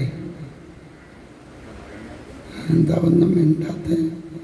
പെണ്ണെങ്ങനെയുള്ളതായിരിക്കണം എന്ന് ചോദിച്ചപ്പോൾ നിങ്ങൾക്ക് ഒരക്ഷരവും പറയാനില്ല, അല്ലാത്തതെല്ലാം കുലുക്കുമായിരുന്നല്ലോ. പെണ്ണും അതുപോലെ ആയിരിക്കണം ഭർത്താവിനോട്. അപ്പോഴേ വെക്കൂ. എന്തായാലും ഒന്നും പറഞ്ഞിട്ടൊന്നും ഒരു രക്ഷയില്ല. കംസൻ കേൾക്കണില്ല. അവസാനം വസുദേവര് ഉപായം പ്രയോഗിച്ചു. എന്താ? ഹേ കംസ, ഈ ദേവകി നിന്നെ കൊല്ലുമെന്നല്ലല്ലോ പറഞ്ഞേ? ഇവൾക്കുണ്ടാവാൻ പോകുന്ന 8ാമത്തെ പുത്രൻ കൊല്ലുമെന്നല്ലേ പറഞ്ഞേ? ഞാൻ നിനക്കൊരു വാഗ്ദാനം തരുന്നെന്താ? ഇവൾക്കുണ്ടാവുന്ന ഏതേത് സന്തതികളിലാണോ നിനക്ക് ഭയമുണ്ടാവണത്, അതിനെ ഞാൻ പ്രശ്നം തീർന്നു. അത് കേട്ടപ്പോൾ വിചാരിച്ചു, ശരിയാ, സ്ത്രീകളെ ഉപദ്രവിക്കുന്നത് ശരിയല്ല എന്ന് പറയുന്നത്. പിന്നെ പ്രത്യേകിച്ച് ഒരു സഹോദരിയെ ഒരു അശരീരയുടെ പേരിൽ കൊന്നു എന്ന് പറഞ്ഞാൽ ഇതിൽ പല ഒരു ഭീരു ലോകത്തില്ല എന്ന് ആര് പറയും? എല്ലാവരും പറയും. കംസൻ ഭയങ്കര ധീരനാന്ന് എല്ലാവരും പറയണേ. അപ്പം അങ്ങനെയുള്ളപ്പം അങ്ങനെ ഒരു കാരണവശാലും ചെയ്യാൻ പാടില്ല, അതുകൊണ്ട് വിട്ടേക്കാം എന്ന് വിചാരിച്ച് രണ്ടുപേരും കൂടെ പറഞ്ഞു വിട്ടു. അവരങ്ങനെ അവിടെ സുഖമായിട്ടൊക്കെ ജീവിക്കാൻ തുടങ്ങി. കാലമായപ്പോൾ ദേവകി ദേവി ആദ്യത്തെ ഗർഭം ധരിച്ചു, ഒരു ആൺകുഞ്ഞിനെ ജന്മം കൊടുത്തു. കംസൻ ആ നിമിഷം തന്നെ ആ കുഞ്ഞിനെ എടുത്തുകൊണ്ട് അവിടെ പോയി കംസന്റെ അരികിലേക്ക് കൊണ്ടുകൊടുത്തു. ഒരമ്മയുടെ ധർമ്മത്തെ പാലിക്കാൻ പോലും സമ്മതിച്ചില്ല. എന്താ ഒരമ്മയുടെ ധർമ്മം?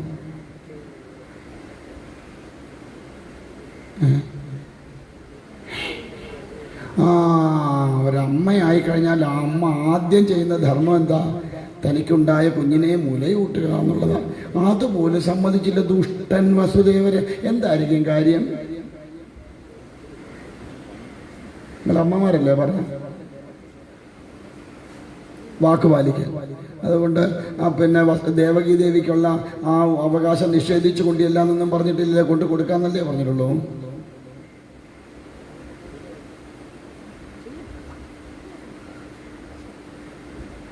ഒരു കാര്യം ബോധിച്ചിട്ട് നിങ്ങൾ ആരും അമ്മമാരല്ലെന്ന്. എന്തുകൊണ്ടാണ് കൊടുക്കാൻ? ഒരമ്മയും കുഞ്ഞും കൊണ്ടുള്ള ബന്ധം തുടങ്ങുന്നത് എവിടുന്നാണ്?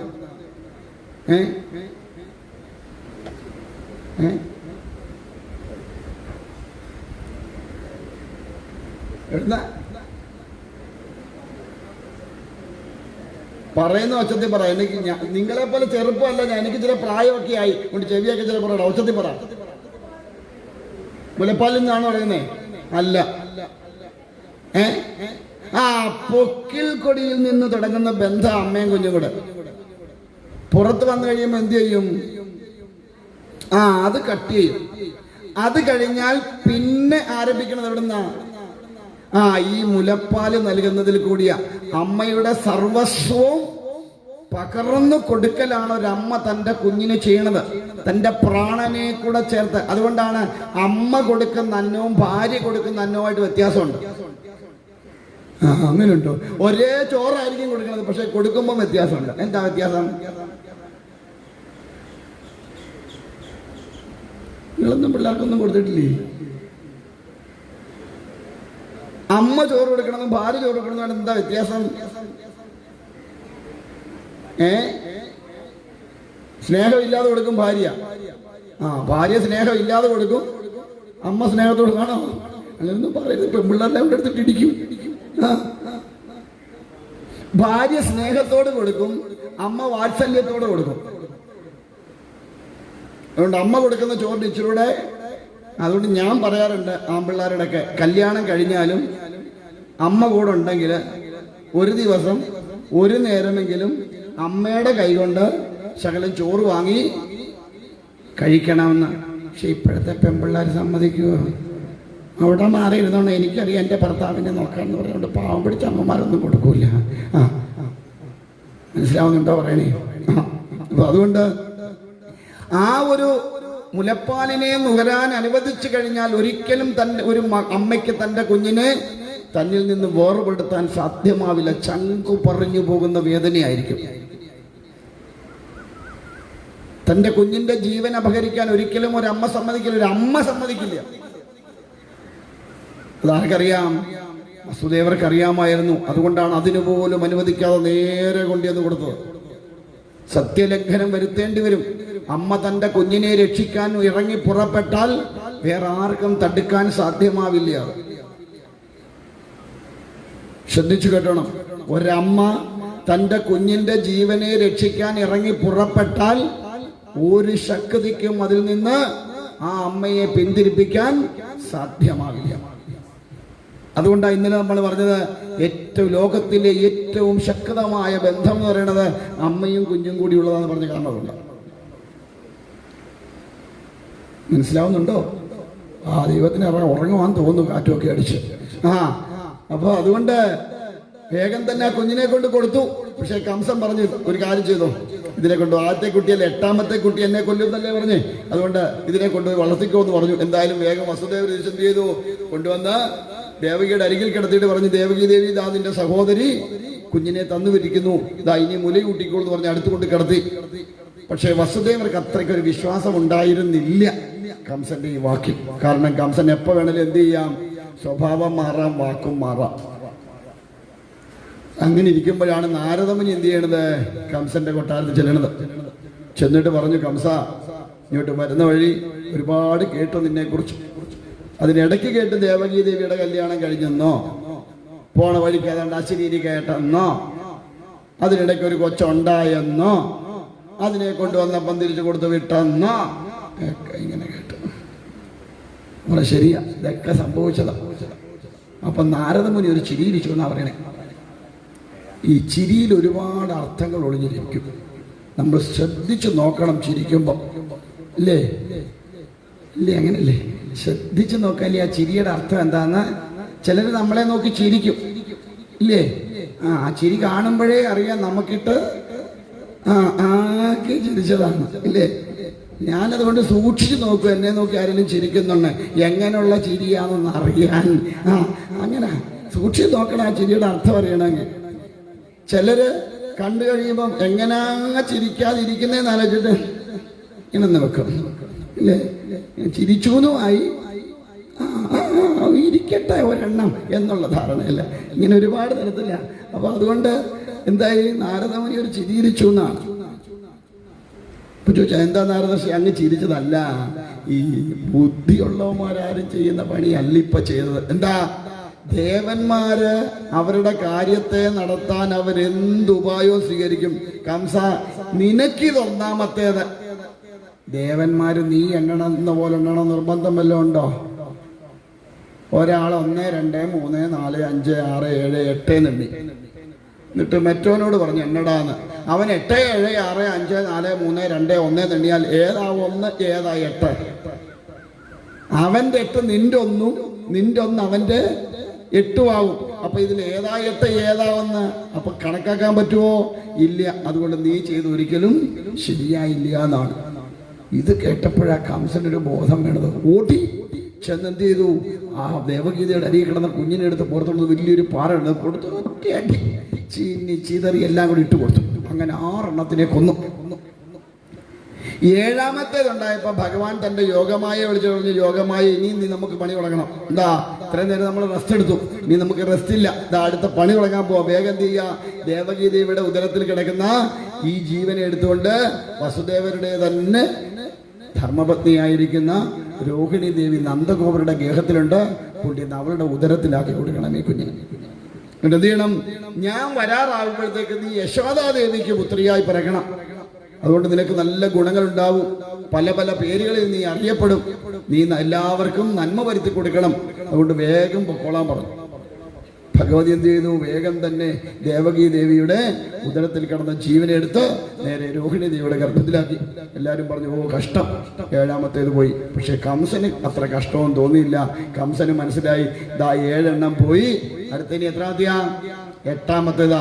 തൻ്റെ ഘാതകൻ വരാൻ ഏതാണ്ടൊക്കെ നേരമായി എന്ന് മനസ്സിലായി. അങ്ങനെ ഒരു ദിവസം വന്ന് നോക്കുമ്പോൾ ഉണ്ട് ദേവകീ ദേവി ഗർഭിണിയായി തിരിച്ചറിഞ്ഞു. നോക്കിയപ്പോൾ ഇതുവരെ കാണാത്ത ഒരു തിളക്കം ആരിലുണ്ട്, ദേവകീ ദേവിയിലുണ്ട്. അപ്പോൾ കംസന് മനസ്സിലായി തൻ്റെ ഘാതകൻ തന്നെയാണ് ഈ ഉദരത്തിൽ പിറക്കണത് എന്ന് മനസ്സിലാക്കിയിട്ട് 2 പേരെയും കൂടെ പിടിച്ച് അങ്ങനെ കിട്ടും. എന്നിട്ട് 5 പേരെ ഭടന്മാരവിടെ നിർത്തി, എപ്പോൾ പ്രസവിച്ചാലും വന്ന് വിവരം പറയണമെന്ന് പറഞ്ഞിട്ട്. എന്തായി, അങ്ങനെ എല്ലാം ഏർപ്പാടാക്കി വെച്ചു. അങ്ങനെ എന്തായാലും ചിങ്ങമാസത്തിലെ അഷ്ടമി തിഥിയില് രോഹിണി നക്ഷത്രത്തില് ഭഗവാൻ അവതരിച്ചു. ഭഗവാൻ അവതരിച്ചപ്പോൾ എന്ത് പറ്റി, ഈ 5 ഭടന്മാർ ഉറങ്ങിപ്പോയിന്ന് അവരറിഞ്ഞില്ല ഭഗവാൻ അവതരിച്ചത്. ദേവകീ ദേവി പ്രസവിച്ചു എന്ന് പറഞ്ഞില്ല കേട്ടോ, അത് പ്രത്യേകം ശ്രദ്ധിച്ചോണം. ദേവകീ ദേവി പ്രസവിച്ചു എന്ന് പറഞ്ഞിട്ടില്ല, ഭഗവാൻ അവതരിച്ചു എന്നാ പറഞ്ഞു. എന്തായാലും എങ്ങനെ അവതരിച്ചു, ശംഖ ചക്ര ഗദാ പത്മധാരിയായിട്ട് അവതരിച്ചു. ദേവകീ ദേവിയും വസുദേവരും ഭഗവാന്റെ ദിവ്യമായ രൂപത്തെ കണ്ടിട്ട് പ്രാർത്ഥിച്ചു, ഭഗവാനെ ഇങ്ങനെ വരാനല്ല ഞങ്ങൾ പറഞ്ഞ്, ഞങ്ങൾക്ക് പുത്രനായി പിറക്കാനാ പറഞ്ഞ്. ഈ രൂപത്തിൽ കണ്ട എങ്ങനാ പുത്രാന്ന് വിളിക്കുക? അതുകൊണ്ട് ദയവ് ചെയ്ത് ഈ രൂപമൊക്കെ ഒന്ന് മറക്കണം, വല്ലോനും കണ്ടാൽ എന്നെ കളിയാക്കി ചിരിക്കും. അതുകൊണ്ട് ദയവ് ചെയ്ത് ഈ രൂപത്തെ മറിച്ച് എന്ത് വേണം, പുത്രഭാവത്തിൽ വരണം എന്ന് പറഞ്ഞു. ഭഗവാൻ പറഞ്ഞു, ഹേ ദേവകീ ദേവി വസുദേവരെ, പൂർവ്വജന്മത്തിലും ഞാൻ നിങ്ങൾക്ക് മകനായിട്ട് പിറന്നിട്ടുണ്ട്, പല ജന്മങ്ങളിൽ. ഈ ജന്മത്തിലും ഞാൻ തന്നെയാണ് വരുന്നത് എന്നൊന്ന് ബോധിപ്പിക്കാൻ വേണ്ടിയിട്ട് എൻ്റെ രോഗികൾക്ക് പോലും കാണാൻ ദുർലഭമായിരിക്കുന്ന എൻ്റെ രൂപത്തെ ഞാൻ നിങ്ങൾക്കൊന്ന് കാട്ടിത്തന്നതാണ്. അതുകൊണ്ട് ഞാനിപ്പോൾ എന്ത് ചെയ്യും, ഒരു കുട്ടിയുടെ രൂപം ധരിക്കും. ആ കുട്ടിയെ എടുത്ത് എന്ത് ചെയ്യണം, വേഗം അമ്പാടിയിൽ കൊണ്ടുപോയി യശോദാദേവിയുടെ അരികിൽ കിടത്തണം. എന്നിട്ടോ യശോദാദേവി ഒരു കുഞ്ഞിന് ഒരു ജന്മം നൽകിയിട്ട് ഒരു പെൺകുഞ്ഞിന് അതിനെ എടുത്ത് ഇവിടെ കൊണ്ടുവന്ന് കംസം വരുമ്പോൾ കാണിച്ചു കൊടുത്താൽ മതി എന്ന് പറഞ്ഞു. എന്നിട്ട് ഭഗവാനെ എടുത്തോണ്ട് എങ്ങനെയാ വസുദേവര് പോയെ?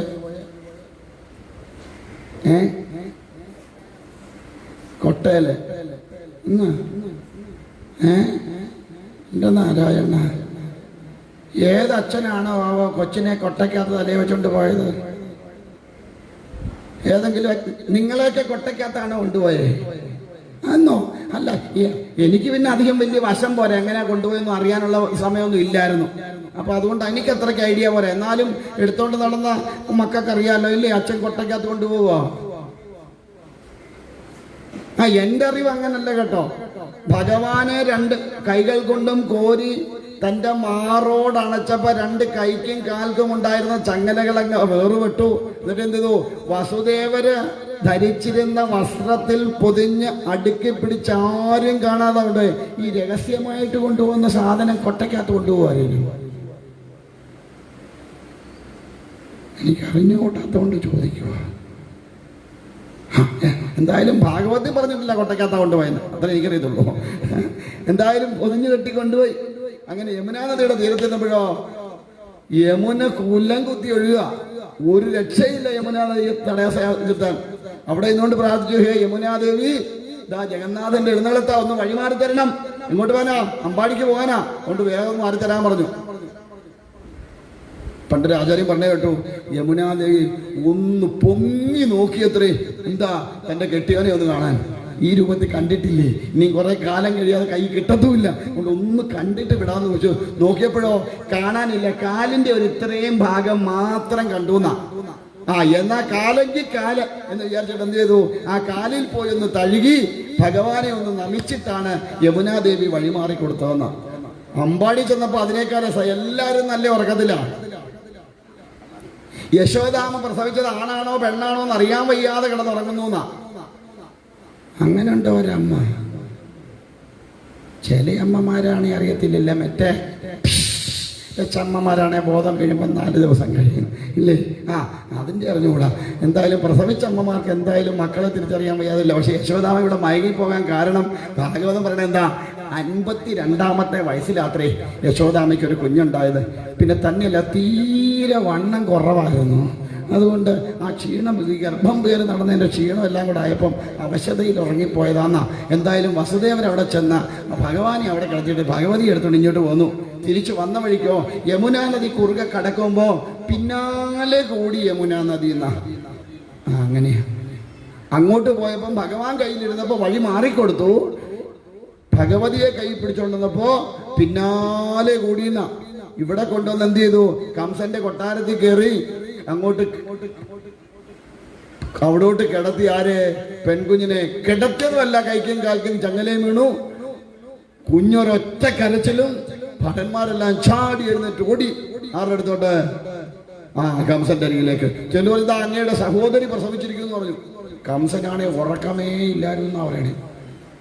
നമ്മളിവിടെ ചിലത് ഉച്ചയ്ക്ക് സമയത്തൊക്കെ ഇരിക്കില്ലേ, എങ്ങനെ ഇരിക്കണേ, ഇരിക്കൂലേ? അത് ചിലയിടത്താണെങ്കിൽ ഉച്ച കഴിഞ്ഞാൽ കൂടുതലും കാണാൻ കഴിയാം. ഈ സാമ്പാറും ഒക്കെ കൂട്ടി ചോറും ഒക്കെ ഉണ്ടേച്ച ഭാഗവതമൊക്കെ ആയിട്ട് ചെല്ലു വന്നിരിക്കും. എന്നിട്ട് ഈ ഒരു കസാര മുമ്പിലോട്ട് ഇട്ടിട്ട് അതേ കാല് പൊക്കി വെക്കും.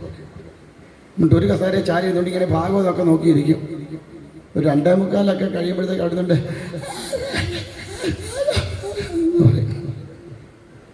ഇച്ചിരി കഴിയുമ്പോൾ അവിടെ നിന്ന് പറയും, ഇങ്ങോട്ട് വാടാ, ഇങ്ങോട്ട് വാടാന്ന്. ഇച്ചോടെ കഴിയുമ്പോൾ വന്നേന്ന് പറയുന്നേ കാണല്ലേ, ഇരുന്ന കസാരയും കാലി വെച്ച കസാരയും ഭാഗവതും എല്ലാം കൂടെ കിടക്കുന്ന താഴെ. അതുപോലെ കംസന്റെ ഉറക്കം.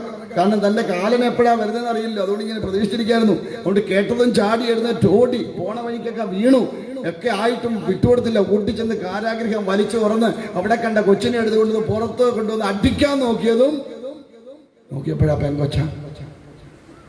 അശരീരി കേട്ടത് ആരുണ്ടാവുന്ന 8ാമത്തേത് ആൺകുട്ടി ഉണ്ടാവുന്ന കേട്ടെ.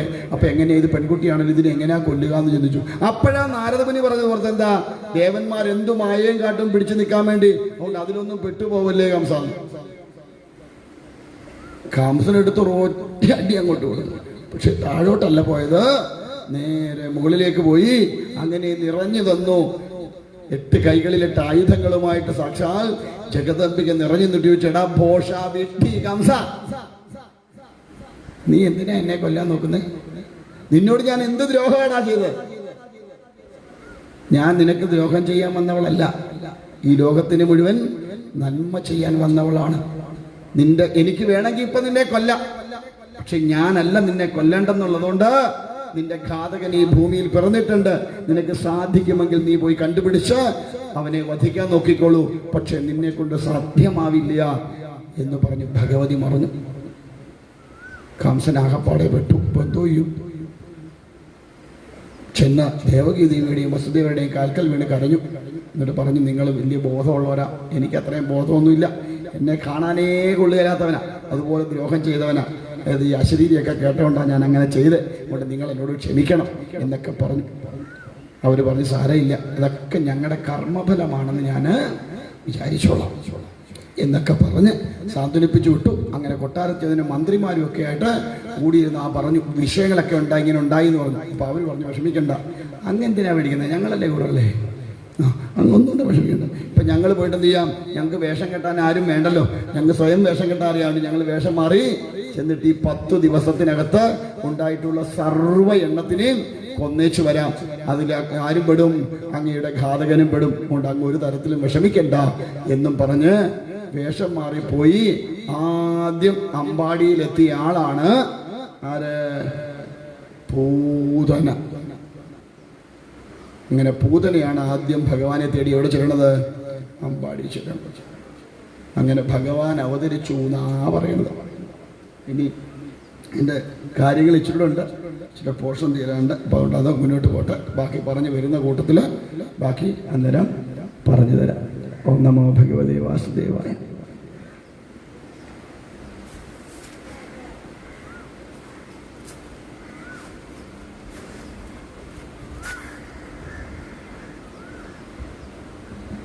ഓം നമോ ഭഗവതേ വാസുദേവായ.